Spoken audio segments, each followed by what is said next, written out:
চাদৰ দহিখিনি বটা হৈ গ'ল। পকোৱা দহি কৰিছিলোঁ চাদৰখনত। তাৰপিছত ফলছটো লগালোঁ। এতিয়া পটিখিনি লগাই ল'লে চাদৰখন আজৰি হ'ব। তাৰপিছত মেখেলাখন দেখিছেনে বাৰু আপোনালোকে? চাদৰ পটিখিনি চিলাই আছোঁ।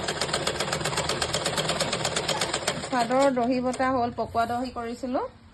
তাৰপিছত এইফালে আকৌ ফলছ লগালোঁ। এতিয়া চাদৰ পটিখিনি লগাই ল'লে চাদৰখন সম্পূৰ্ণ হ'ব।